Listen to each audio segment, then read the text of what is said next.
And my pleasure to introduce Councilor Phil Lakin.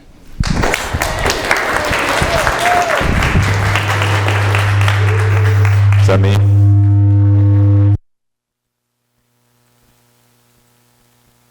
There we go. Yeah. What did you leave up here? Well, good morning. Thank you all so much for having me. I feel like I'm taking calls this morning, so if anybody needs to order anything from Amazon, I'm here to take care of you. I have this terrible knack for putting way too many slides in any of my PowerPoint presentations. So there's a bunch of slides that I want to get through this morning, just talking about building up Tulsa and the things that we've done, that we do in Tulsa for all of us every single morning, but then all the other things that we as people, we as voters, we as just good Tulsans have decided that we needed in this community to be welcoming, to take care of the generations that are here now and the generations that will follow us as well. I have to read a couple of these slides. I'm not going to read every single slide to you, but I want to read this first part to you just because I want to set this up just right. But as you might expect, there is enormous pressure on local governments to be immediately responsive to constituent demands, which are always shifting. Many companies will say that the customer is always right, but we have to acknowledge that our customers directly elect our leadership, and they have expectations of direct accountability that are a little bit different than in the corporate and the not-for-profit setting. The other challenge that's perhaps unique in the city of Tulsa is just the size and scope and diversity of what we do every single day. So I'm going to talk about Tulsa, and I'm going to talk about it from two different perspectives, kind of the municipal corporation perspective with 3,500 employees and the community at large. And it's hard to get away from the pronouns of we and us and everything else because I'm part of the city of Tulsa, but we are part of the city of Tulsa as well. But I'm an elected city councilor, but I'm also a citizen of the city of Tulsa. So you probably get upset when you have to wait at a red light for a long time. I get upset when I have to wait at a red light for a long time as well. I try to fix that stuff. You call me and say, you need to fix that stuff. So we're all in this together. But I want to share with you just a little bit about what we do in the city of Tulsa every single day. So we're 200 square miles, and that's bigger than San Francisco, Boston, Washington, D.C., and Miami combined, which is kind of shocking. We have 4,348 lane miles of city streets that we have to maintain. That's enough to go from New York to L.A. back to Tulsa. When you're waiting at that red light and you're frustrated, just remember, and this is 61st actually, that's pretty close. Remember that we have 526 of these signals to maintain. And does anybody want to guess at how much a new signal, if you wanted a brand new signal at an intersection, anybody want to guess how much it costs to put a signal in? The pole and install. Everything. 300,000. $625,000. So we have 20 on the waiting list. A whole bunch of people down at 121st and Yale really want one, but they're about 20th on the list because there's about $15 million worth of capital projects in front of it. We own two lakes, Lake Uchi and Lake Spavinaw, in totally different counties. One's in Mays and one's in Delaware County. We own the Performing Arts Center, directed or designed, I should say, by the architect of the World Trade Centers, which is something that most of you know because he's the same architect that designed the BOK Tower. We're proud of our brand new ladder trucks. That's about $8 million worth of apparatus. We're proud of our beautiful parks, as you might imagine, and we have 140 of those. Many of you don't know, but we have a 1977 copy of the Declaration of Independence signed by Benjamin Franklin. We're really proud of our holding facility, which is not something that a lot of people say they have, but because we put money into the holding facility, we're able to reduce costs and booking times by about 2/3. How diverse are our assets and operations? We maintain a formal WPA rose garden and screening baskets to filter sewage before it enters our 62 sewer lift stations. So you can accurately say that our work ranges from roses to raw sewage. We have literally priceless works of art, but we have community art studios too for citizen amateurs. We own an airport and bus stations, an office tower. Thank you to Williams Communications for that. A network of 6,000 highway lights, about 5,000 of which are working at one time. I know, that may be generous. Remember, I'm coming from the city. 64 miles of improved drainage. So this is Mingo Creek, an 18,000 seat arena designed by Caesar Pelli, and a rhinoceros. Who doesn't? In fact, we have a whole menagerie of animals, from a Malayan tiger to 3,060 kittens we receive each year through the Animal Welfare Center, which is kind of awful. We have our very own Paw Patrol. That dog looks cute, but it will kill you probably. As well as 5,281 stray dogs and puppies each year. What other workplace can you think of that has an expertise in ballistics, aerospace economics, art conservancy? My left arm is getting really tired up here from moving these things. Single stream recycling, I told you I had a lot of slides. International building codes, homeless outreach and support, and on and on and on. So I think you get the point that we're as diverse as our community. And the scope of the work that we get to do is a little bit overwhelming. And it's occasionally adorable as well. So this is one of our favorite quotes at the City of Tulsa, because it really articulates why local government has to meet its citizens' expectations. A lot of times we are frustrated with what our state or our federal government doesn't do, but we're at the root. We are directly engaged with our citizens. We're providing the most basic and important services to the tax-paying public, and we're usually the place of first contact and the place of last resort. And I'd like to focus a little bit on that. So first contact. As I mentioned, we have water resources that supply our raw water. And we maintain the infrastructure to get that water from the lakes to Tulsa. We treat the water up to 220 million gallons each day, and then we rigorously test it and then distribute that treated water through 2,350 miles of water pipe at all times of the day, even when the weather doesn't cooperate, so that your first contact with the City of Tulsa is reliable, safe, and pleasant. That same water is obviously used for sewer purposes and to carry things out of your house as well. We roll out the black carpet for you so that you can have an enjoyable drive to work. We manage traffic along the way. Be careful where you park, because we're in charge of that as well. If you don't like driving, we have bike share programs. You can take the bus. We're working hard to get your kids or your grandkids to school.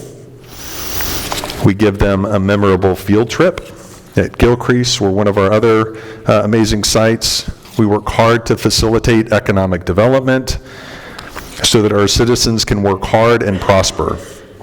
It's no exaggeration to say that we may do more work at the City of Tulsa before 9 a.m. than many people do during the day. That's what we say when we're the government of first contact. But we're also the government of last resorts. We serve our customers on their best days, and we also serve them on their worst. When there is a disaster, either personal or public, residents don't call Washington or the state capitol. They call us, and we respond immediately, day or night, to your home or business, or on the highway. We put ourselves literally between customers and those who want to hurt them. We protect lives and property, and then we rebuild, and we rebuild in a bunch of different ways. Our team, from the mayor's office to the city council and all departments in between, really work to achieve a strong vision so that we can make Tulsa a world-class city and be competitive with other cities out there in the United States and world as well. We listen and we respond to our citizens. We use data in our decision-making. Teamwork and high expectations drive everything we do. We measure results, not just for our community, but in a whole bunch of different ways. So this is Tulsa. This is what we do every single day, what I just went through. And it's really quite amazing how much we get done.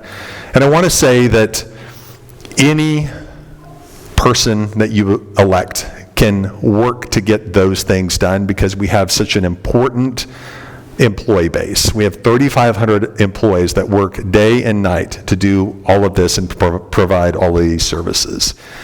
What I'm getting ready to share with you, though, is what takes real leadership and what is additive to these daily services that we have at the city. And so there was a time not too long ago, in fact, a dozen years ago, when we had a lot of sparring within our city council, within our government.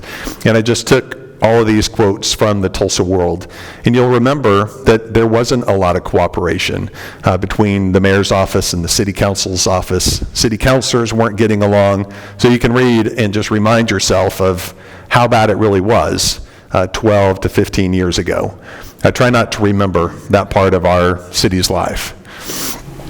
I did not create this stool because if I did, I would have turned business around so that it was faced in the same direction as the other two words down there on the other legs. I'm that OCD about these things, but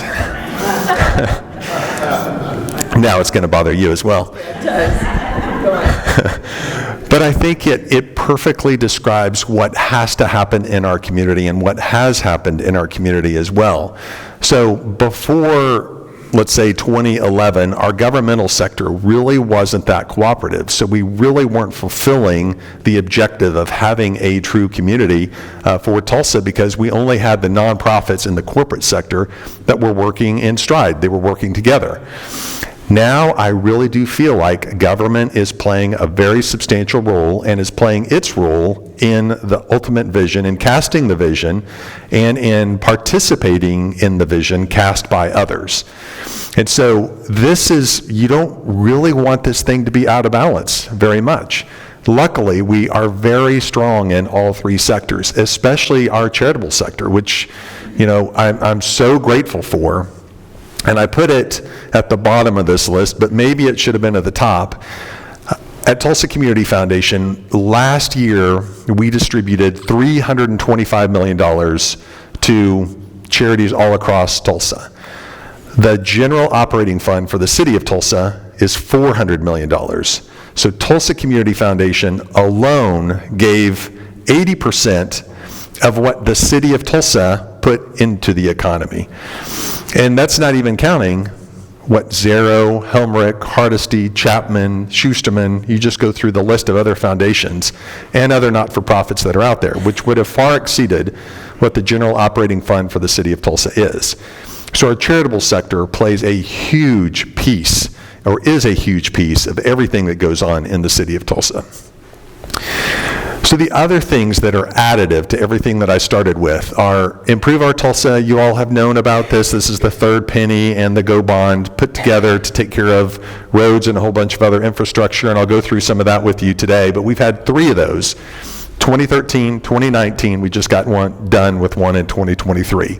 We did Vision in 2016, which gave us some things that I'll talk about, and then we received about $80 million or so from the federal government in the form of COVID relief.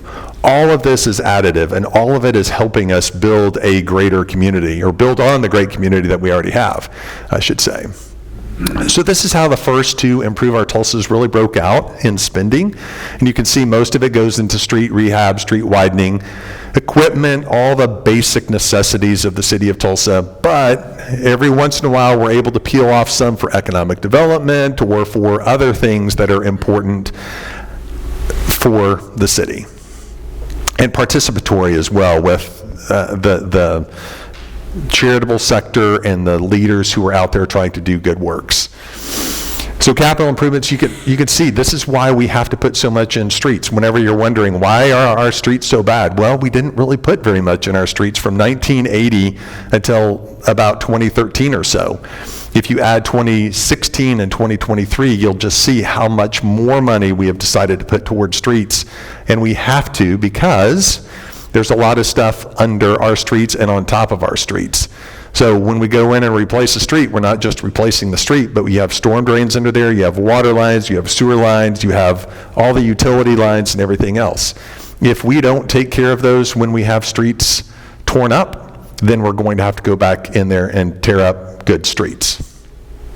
We also have been pretty negligent in taking care of our streets, and whenever you're negligent over a period of time, depending on whether or not it's concrete or asphalt, you end up having to spend 5 to 10 times more repairing the street compared to just taking care of the street in a preventive way. So if you resurface a street every 7 to 10 years, then you'll extend the life. Compared to this, I can't go back. I don't know how to go back. Compared to the previous slide, where you have to go in and completely rehabilitate a street. So you can see just what a bad street looks like and what a better street looks like whenever we go through and do that. A lot of people who lives, does everybody kind of live down here, South Tulsa? Do we have any people who live north of I-44? Did you really venture? See, not very many people. It's like, oh no, we can't go south of I-44. So back until 1966, this was the size of Tulsa. We only had 50 square miles. But in 1966, we annexed another almost 150 miles, or 117 square miles, I should say, of additional land. And so we're still trying to get services out to all those areas. In South Tulsa, we still have septic tanks. We still have a lot of people on septic tanks, which is unfortunate. We just don't have enough money to extend sewer lines out there. But we're slowly getting there. So we are expanding roads. This is Sheridan back in the 70s, 71st and Sheridan. This is 71st and Sheridan today. And then if any of you all have been down Yale recently, you know that we turned it into 7 lanes from the 2 dangerous lanes that it had for so long. So really focused in on expanding all of those things so that we can move people about town very much in a much more safe way. And this is just a little snippet of the city of Tulsa, but you can go online to Fix Our Streets Live and find out where all of these street projects are. So some people say, gosh, you're really not, I get a bunch of different complaints, I should say, or statements. Why are you doing so much road work? Or why are you not doing any road work? And I can get the same ones in the same day. So I don't know which one to believe. But you can just see the scope of the amount of road work that we actually do in the city by going to Fix Our Streets Live if you want to. And then if you drill down even more, you can even see a lot of the neighborhoods that we've done as well. So the closer you get, the more detail you get. You can just put your mouse over the top of any of these and get a lot of information about the size and the scope and the scale of these projects as well. So during these programs and projects, Improve Our Tulsa Vision, we're also looking at city facilities. This is a clever way that our engineers designed a way for the water to filter out of the ceiling onto the ground.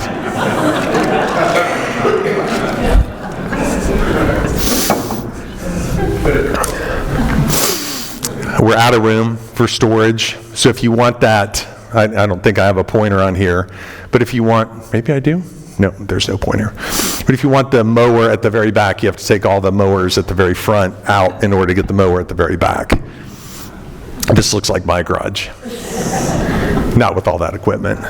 We obviously have to maintain all of our fire trucks and police cars.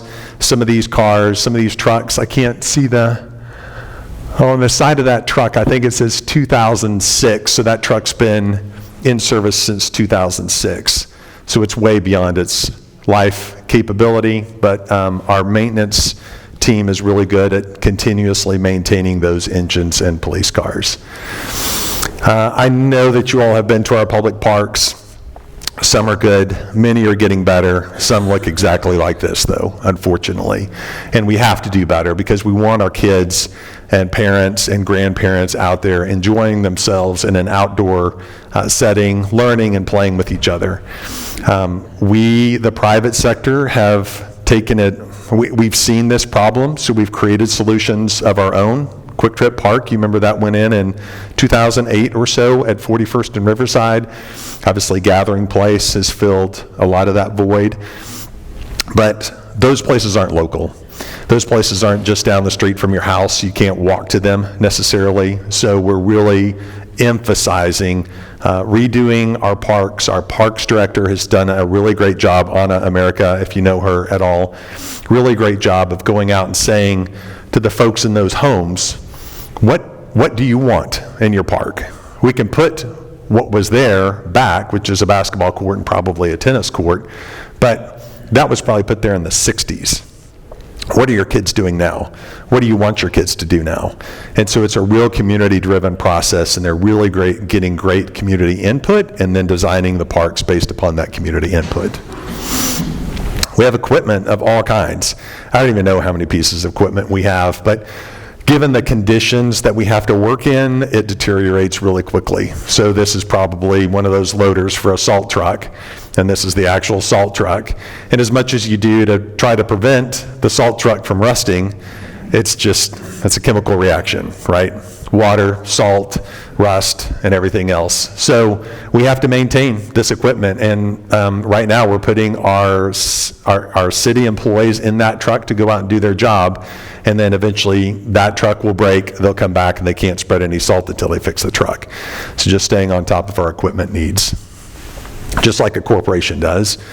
This is the new public safety facility. So this is the old State Farm facility at the crossroads of 169 and the BA, just right in the northeast corner. And not only is it a great facility where we can have police and fire working together and sitting together, cooperating. We'll also have the medical director in that facility, and we'll have equipment of all kinds. The equipment that the firefighters need will all be managed out of this facility. But the other great thing that this does is that it lets us implode that awful police building that we have downtown. I really can't wait to be there for the implosion. So do you know which one I'm talking about? It's right next to the Cox Business Center. It's been there. It has this terrible, I don't even know, Tom, you might know what it's called. It's like this aggregate rock product. I think you could cook in the little area right by the lobby. It's more like an oven. But we've budgeted $1 million to implode that building, and what will go in that building, hopefully, or what will go on that building site, is a new Omni Hotel to connect to the Cox Business Center, to connect to the other hotels, the BOK Center, and everything else in our arena district, so that we can start building up a convention center and have something that we're really proud of whenever people come and do conventions, other kinds of tours, concerts, anything else. So it will really free up a lot of space for us. Police, we continue to be about 150 police officers down or so than what we need, but we have permanent funding from that vision tax, that additive tax that we put out there. It didn't cost us any more, but we dedicated the funding toward 160 police officers, 65 firefighters, and 16 911 operators, because we want to have a dedicated source of funding to provide for these positions. The PAC Center, it looks pretty good from the outside, but on the inside, it's falling apart. So we have $75 million worth of renovations that we are going to make. We could make about $150 million worth of renovations if we wanted to. So most of it is back of house stuff. All the stuff underground, the things that those who are coming and performing are seeing will be redone. More elevators, more areas where they can offload the various equipment that they're going to use on stage. But then all the seating will be replaced inside. Now we have I think it's called a continental style of seating, where if you're sitting in the very middle, you have to say, "Excuse me," about 40 times in order to get to the restroom and 40 times back in. They'll add a middle aisle so you don't have to do that. So it'll be, yeah. That's worth $80 million right there, right? And there'll be other upgrades too, just additional space and different ways to get out onto Williams Green. So very, very necessary to preserve, again, what that architect of the World Trade Center designed and we built. I already talked about the Arena District. So if we do move forward and are lucky enough to get the Omni Hotel, we obviously, it will be connected to the Cox Business Center and really close to the BOK Center. But these are major Tulsa assets that we have to continuously improve. If we don't stay on top of it, then it falls in disrepair and it ends up being like one of the institutions that we have. And we as city leaders just aren't focused on that anymore. We have to stay ahead of the curve. Just like we're trying to stay ahead of the curve on roads, we have to stay ahead of the curve on police, fire, their equipment, these kinds of buildings and other things. We have to manage this stuff properly. As you all know, it wasn't the City of Tulsa that did all the work on the Whitewater Park or the bridge or Zinc Lake, but it was the private sector and the corporate sector and the philanthropic sector all working together. So Williams Crossing, obviously paid for predominantly by the City of Tulsa, but Williams was involved, Kaiser Foundation was involved. Whenever we built the dam across the river, that dam was there so that we could build the bridge and the cofferdams were there so that we could build the dam and build the bridge, but we worked collectively on that project together. We didn't put a cofferdam in so we could build the bridge, then put another cofferdam in so we could build the dam. We said, how do we do this together? And that's the kind of partnership that we need and have. We have a South Tulsa dam that's planned. $65 million from the City of Tulsa is already in the budget, along with $16 million from the City of Jenks, another $7 million from TIF associated with the Creek Nation. So that's already in design. I have no idea when we will be able to say this thing is actually moving forward, because there are so many different governmental agencies and so many partnerships and relationships that we have to manage. Gilcrease Museum will open in November. We'll have a ribbon cutting. It won't open with art in it because, and some of you all will know this, you'll know this, you have to give the concrete in the building like 18 months to cure. I guess there's still water coming out of the concrete, and so we can't put the works of art into the concrete until the water has stopped coming out of the concrete. So the building will be open, it will be used for other things, but we still have some waiting time before we can move all the priceless works of art, which is $2 billion plus of art, back into the building. We should be able to see quite a bit more of the work. And then the very top level where you can see the green patina, I guess, roofing, there's outdoor seating to the north and then to the west. So in the old building, the only time that you could see the Osage Hills was if you were in that one room, the Vista room, and were happening to eat dinner at a charitable event usually. So that was, and nobody really walked through there if you were not there for the entertainment element.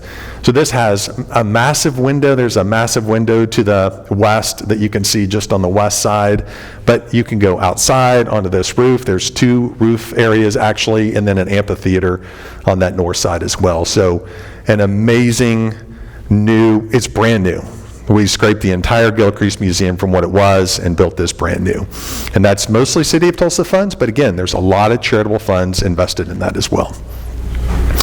New airport tower, an ARPA project, about $110 million. There's a great story about it in the paper today. If you haven't read the paper, back in the business section, I think. A lot of improvements out at the airport, but this is one of the most massive improvements. If we didn't build this tower, then Kansas City was going to be taking care of all the inbound and outbound traffic. And we can't have Kansas City taking care of our stuff. That just doesn't seem right. Nothing against Kansas City, for sure. The zoo, we privatized the zoo, so I don't know if you all have known that. It's been privatized for quite some time, but without a privatized zoo, we are really relying on the governmental sector to do way too much. Now, the zoo takes care of its one employee base versus two employee bases. They're much more productive. They have a rhino exhibit, they have an elephant exhibit, they're getting ready to announce a different exhibit, so massive changes to the zoo because of one little thing. We disconnected them from relying too much on the government and let them succeed on their own. Trail system, this is just one aspect of river parks. GKFF put in these trails. River Parks manages these trails and obviously does a tremendous job maintaining and upkeeping them. Gathering Place, it's an asset of River Parks, an LLC of River Parks right now, but GKFF and private donors built the vast majority of it, but not all of it. The City of Tulsa, you remember how Riverside you would have to go right to go left and you would have to dip and then go back up under the old bridge? Most of y'all remember that? Well, we don't have to do that anymore. We have two really nice, pretty cool tunnels that we get to go through, but the city straightened that with some federal dollars. Before we did anything on that big 66-acre tract, the city went in and they fixed the storm drains. They installed the big storm drains that take everything from north and east of there all the way to downtown through and under portions of Gathering Place. Again, better to do it now than to build Gathering Place and then decide that it needs to be done. Discovery Lab, most of it done by the private sector. Turkey Mountain Master Plan. Have you all been to Turkey Mountain? Does Turkey Mountain still have one of those negative connotations for you? If it does, don't let it defeat your willingness to go out and see Turkey Mountain, because Turkey Mountain is a really, really hopping place, if you will. So we have a huge master plan. We've increased the acreage under management. River Parks is doing a nice job. You don't have to be on your mountain bike or anything else. You can just go out and walk. You can go to the upper trail, you can go to the lower parking lot, whatever you want to do. But it is one of the coolest urban parks in the United States. And if you're in downtown, what does it take? 12 minutes to drive from downtown to Turkey Mountain, hop off, get on your mountain bike, and do whatever you need to do in an urban city park of that size. These are kinds of the things that we're trying to add and have for the benefit of our citizens. So bridges, add programming, we have more sustainable trails, and then we have this burn plan, a fire burning plan, so that we can take care of all the underbrush being managed by Oklahoma State University. You all have been to the Arts District. You've seen the Dillon Center, the Woody Guthrie Center, Guthrie Green, which was an old truck depot. Now it's a thriving park, using parts of that old truck depot. Last time I was here, I talked to you about Greenwood Rising, but that tells the story that none of us really want to have to tell, but from 1921, and it does it in a very dramatic way. If you haven't been there, go. But again, a partnership between the City of Tulsa and so many philanthropists. We have a new animal welfare facility going in. And then the last thing that I really want to talk about is affordable housing.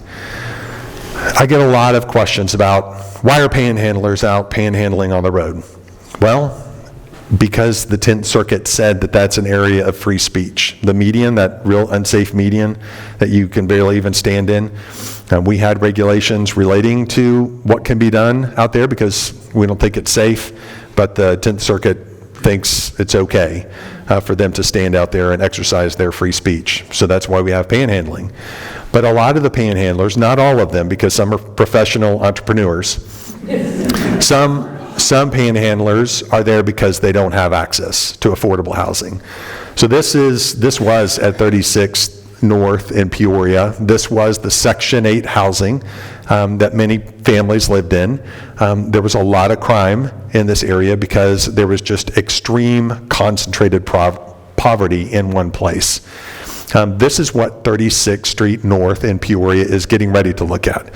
So they took every single one of those old apartments down, and now they're building this mixed-use, mixed-income facility.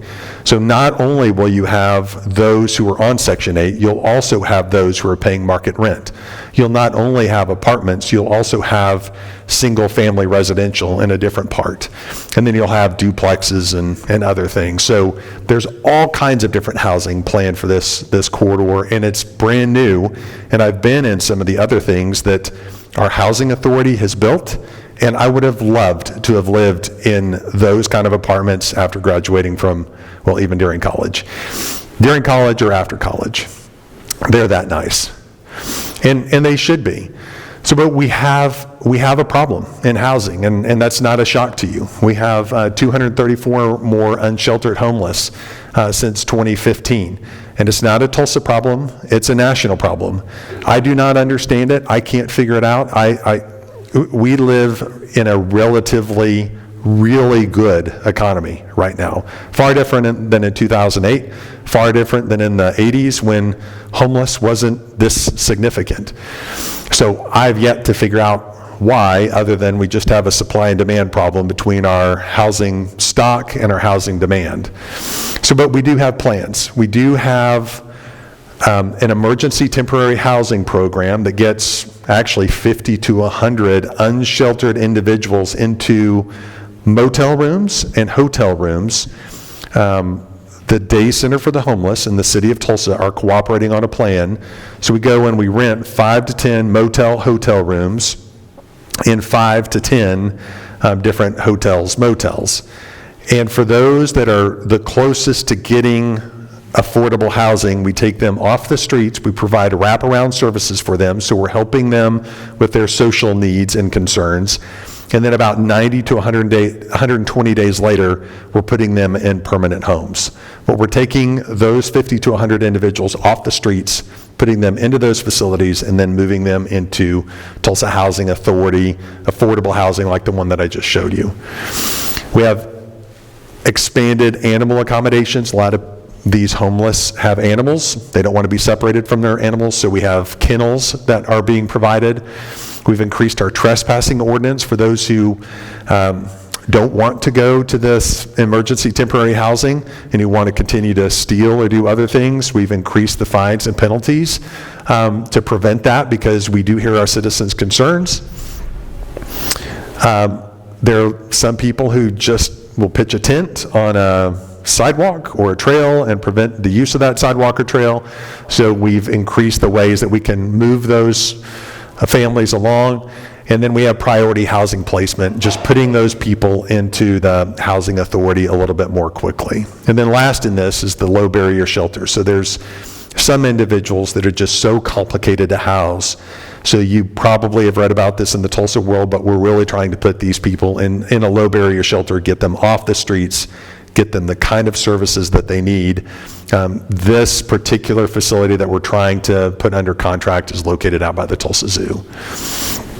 So last couple of slides here, but building up Tulsa isn't just about the cooperation that I've shown you on this 100+ slide show here. It's about Tulsa Remote. So it's not just about taking care of all these things that we already have, but it's about bringing additional people into Tulsa. So Tulsa Remote has brought in over 2,000 individuals through a $10,000 reward. If you can do business in North Carolina or Oregon or Tennessee or a wide variety of other places remotely, but you want to live in Tulsa, then we'll give you $10,000 to move to Tulsa. We don't only give you $10,000, we also try to connect you to community of the other Tulsa remoters so that you have an opportunity to get grounded here. You don't just move in and you're cocooned in your apartment or your house, but you're connected to other people. Build in Tulsa is a great program just focused in on Black individuals who want to be entrepreneurs. So putting accelerator money out there, helping with education, helping with connections and mentorship. 36 Degrees North, just one of these incubator spaces where if you're a business of 1 or 2 or 5, then you can do business with the other businesses that are 1 or 2 or 5 and have shared space, have a receptionist, have common areas. You go in and you lease areas. They are renovating the old Atasco building, which is just north of the railroad tracks downtown at about, say, Cheyenne or so. So that should be open later this year, early next year. And it'll have, I don't even know how many square feet. Feels like, well, I don't even want to guess, 100,000, but I may be wrong. Invest North takes 2 very focused communities in North Tulsa, and they're trying to do everything for those families. Renovate the housing, provide better educational opportunities, do more outreach, connect kids to after-school programs. We have an expansive early childhood education network that is providing corporate level early childhood education for the most poor in our communities. And then a really cool way to cause people to come into our community and receive care for their various ailments is the new VA hospital. So just right on the west side of downtown, as you come in off of 7th Street, you may see the renovation just north of Oklahoma State University. But a new acute care VA hospital, about 56 beds or so, will provide the kinds of medical care that the VA needs. All that operation is being moved from Muskogee, and then we have a psychiatric care center, a 24/7 psych center, 106 beds going in right behind that. Last slide. The great thing about Tulsa, and we all know this, is that we are America's most generous city. I got to trademark that term. I did it in 2012 or so. I kept thinking about what is our refrigerator magnet? St. Louis has the Arch. Other places have other things that they put on the refrigerator magnet. We have the Golden Driller. I mean, that's just about it for us. But it doesn't really describe what all we are. And so I kept trying to figure out what is Tulsa that makes it different from all the other places. And I think it's our generosity that really stands out. It's not Tulsa Community Foundation moving from $117,000 to $6 billion. It's the United Way. United Way is always in the top 3% of all kinds of categories. Per capita giving, Alexis de Tocqueville Society, whatever it is. Alzheimer's Association dinner produces, it's the second highest net producing dinner for Alzheimer's of all of them across the country and world. And you go line by line by line. So there's something about Tulsa that causes us to want to continue to give to others. I don't know what it is. I can't like articulate it right here, but I know I have it, and I know so many of you in this room have it as well. The problem with having it is that you can't know that you have it, because then you'll lose it. It's like humility. Once you think you've got it, that's the moment you've lost it, on humility for sure. But it's almost like this as well. We have to aspire to continue to be who we are in order to continue to be that. And I would just challenge us to not just build up Tulsa in the ways that I've talked about and shown, because that's a lot of capital stuff. That's a lot of really good stuff that we can see and feel. But at the end of the day, it's what we do for other people and how we interact with other people and make those people welcome in our community and have them do the same with us. So I don't know if I have any time for questions, but I would love to take some if anybody has any. We got one in the back here. Good.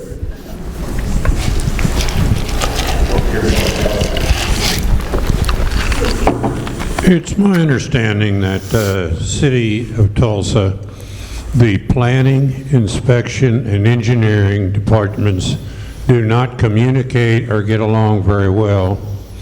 And do you think a city manager form of government would be beneficial? Yeah, I've not found the first part of your statement or question to be right. I think they work really well with each other. I think there's common things that we miss every once in a while. So I just went through an example where the team that monitors striping for a street didn't talk to and communicate with the team that actually is doing a street job about a mile away. So I had to intercede and connect those two departments. I didn't feel like I needed to, but that was a communication problem. That wasn't a problem because they don't work well with each other. They just didn't communicate in this particular plan. The only form of government I know is the one that we have, and so I'll always argue for that one because it's the one that I know. I've seen city manager forms of government, and I think Oklahoma City has been positive because they've had really good city managers. I've also seen ones that have been really bad because they didn't have really good city managers. So you have to be careful because you put a lot of power in one person if you have a city manager form of government. The way that Tulsa's operating right now is we do give the mayor a lot of power because it's a strong mayor form of government, but there are plenty of checks and balances that are still provided to the legislative branch that if he or she is not acting in the best interest of Tulsans, we can cause those actions some of those actions not necessarily to move forward. It's a little bit tougher with the city manager. Yes. In reading the Tulsa paper, I'm a little bit unclear and hope you can help me with this. When we vote in November, there's going to be an option to vote on a tax base where you can create a tax base where entities can raise taxes for streets and that kind of thing. What's the synergy going to be between that bill, the City of Tulsa, and the Vision projects that we currently have in place? Yeah, I don't know yet. Somebody asked me that a couple of days ago. I was out of town, and I haven't read what that person sent to me, so I haven't voted. I'm an absentee voter. I need to do the research. We've had these opportunities to create public safety districts before, but they got pushed out because of some Supreme Court related ruling. But it does allow for groups, areas to get together and decide that they want, in that case, in the public safety district case, stronger public safety components. So I don't know what this state question does. I just haven't explored it well enough. I wish I could answer your question, but I've got to do the research before I even vote on it. I do understand what you're saying with how it conflicts or enhances what we've got with Vision, but I don't know how to answer it. Sorry. Other question? So it seems like that over the past couple of decades, and I know you're kind of a student of this, but you're right. All the shiny stuff you put up there with capital improvement stuff. Yep. But it seems like what we've really gotten better at, particularly in Tulsa, I think, is not only building things, but understanding how to take care of them and having money to take care of them once they're built. I think a lot of that inspiration came from various foundations and stuff that said, hey, we'll participate in this project, but you better know how you're going to take care of it. But anyway, it seems like that's happening pretty well in Tulsa. Is that something that's happening all over? Or people get better at that? Or I hope the old days are gone where, hey, we need this $6 million project, and then, oh gosh, we don't know how we're going to take care of it. We're getting better. We're still not at a place that I'm happy about, though. I think we can continue to really emphasize and focus in on that. So I've just pounded into the people that I've talked to the philosophies that we use at nonprofit organizations, where you build a building, but you have an endowment to support the replacement costs for components of that building. We can't do it the same way at the City of Tulsa because some federal standard says that if you do create an endowment, all you can do is invest that in treasury bills or whatever. So you'll never stay up with the inflation and the costs that go with having to maintain that facility unless you put way more over there than you need to. But we are focused in on it more. Whenever we built the dams, I put an endowment component in so that we could maintain those dams and replace the gates and other things whenever we needed to, even if we had to just live off of a pretty sublime interest rate that we're going to receive. We're doing better on roads, so we just like maintaining, so where we don't have endowment funds, we just have routine maintenance or other projects that we prioritize instead of saying we have to go do this new thing. we're saying let's cut back on those new things and make sure we can maintain with Improve Our Tulsa and Vision funds as well. I want to address the work on the roads. I mean, why did they start? The 41st in Peoria has been an object of working on the road for a year that has not had any workers that anyone has seen. Why was it started? It put businesses out of business right. and come and go left, and there are all kinds of things, and you still haven't seen anything happen. Yep. And they started in the neighborhood, they put all the cones.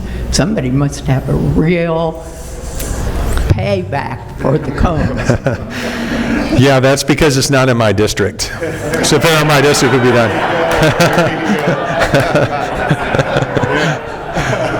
No, so we give, the contractors sign a contract, and they say, we have a start date of X, and we have an end date of Y. We have this many days to do it. And we fine them if they're not done by X number of days. They do have those weather days and other things that sometimes so we started, this is just one example. I'm not making any excuses because I really don't know what's happening at 41st in Peoria. But a contractor came in and tore up 81st, and they were getting ready to do some additional work, and one of the entities that occupies the right-of-way, so a telecommunications company, went out of business. But that telecommunications line is electrified, so there's electricity running through it. So they couldn't do any work on that side of the road until the bankruptcy court took care of that whole thing, because there's electricity in there and they can't get that close to the electricity. So you run into things like that every once in a while. I don't know if they ran into anything like that at 41st in Peoria. Sometimes it's because the contractor will get a better job with ODOT, and they make more money if they finish earlier with an ODOT job, so they'll take all their equipment over here, do the ODOT job, and then they'll come back, and they'll pay the penalties because they're not as high as what they made over here. Any other questions? One back there, one up Wait a there. minute, one here. Well, this was a wonderful, wonderful talk. I mean, it's amazing for somebody that hasn't lived here like for 20 years. It is amazing what Tulsa has done in 20 years. I had a question that from an article about a month ago came up in the newspaper about Tulsa as a destination city. Can you speak to that and the viability of that and what it is going to mean for Tulsa? I think it's like, stay humble and keep your head down and stay focused, and good things will continue to happen. But I also, while I have that attitude, I also don't want Tulsa to be like Austin or Dallas or anything else where you can't get around. So I'm trying to preserve what we have, but also add to it and help more people come here.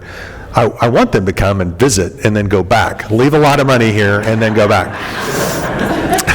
Because we can't even take care of the housing needs of everybody right now. As I said, we have 13,000 houses in our inventory that we need. So we have $2.5 million people going through Gathering Place every year. We have Bob Dylan Center, Woody Guthrie Center, that a lot of people are very interested in coming to. The Greenwood Rising. There are lots of people from across our nation and world who want to come here for that. We are going to be a primary place for all the Route 66 100th anniversary festivities to take place in 2026. So, yeah, there's so much going on, and there's so many people wanting to come. Our problem now is we don't have enough places to put them. So we really can't compete from a visitor and tourism standpoint because we don't have half as many rooms, we probably have half as many, as Oklahoma City does. And I don't want Oklahoma City to ever beat us in anything. Other cities can beat us, and I'm better with that. But so that's why the public safety center is really important. Yeah, it's $30 million to replace a really terrible facility, but the economics of getting rid of that facility and building a new one on top of it that will cause people to come here is huge, so they can experience the things that we get to experience every day. So I think we've got a lot of momentum inertia, whatever, inertia and then momentum building off of that. Phil, I want to thank Yes, you sir. for your leadership in our community. You're a great leader, and we appreciate that. Thank you. Your commitment. I do have a question. Has any thought been given to this, by the city, to reevaluating where they have put bike trails? The bike trails on the roads? In the city downtown area. Okay, but, Particularly in front of PAC. That's a dangerous place. and we you're need just to be talking about the able to- lines that we've painted on the roads? Yes, we need to Yes. be able to pull buses and cars up Right. to the curb. Yeah, if you all haven't seen this, and if you haven't let it bother you now, you can let it bother you. So we have a group called the Bicycle Pedestrian Advisory Committee, and then we have a lot of engineers that have worked on this, but the hope was to get more people using alternative transportation by painting bike lanes, by taking a 4-lane road and really making it a 2-lane road, 1 lane in each direction for cars and 1 lane in each direction for bikes, basically, because that's the only group that rides in there. I haven't seen too many bicyclists using the bike-only lanes, but I've heard lots and lots of complaints from people who don't like having to negotiate those things, who they think they're dangerous. I think they're dangerous too. And then they're confusing. You're in the middle lane and you have to turn right, but you have to cross that bike lane and then go over a little bit further before you can turn right. And when can you do that? And the lines are green and they're not white, so there's lots of confusion out there. To get to your question, I haven't heard very many positive comments on them, and I do hear of places in Tulsa where they're being removed because they're not beneficial, they're not working out. Okay. Okay, thank you all very much. This was great. Thank you.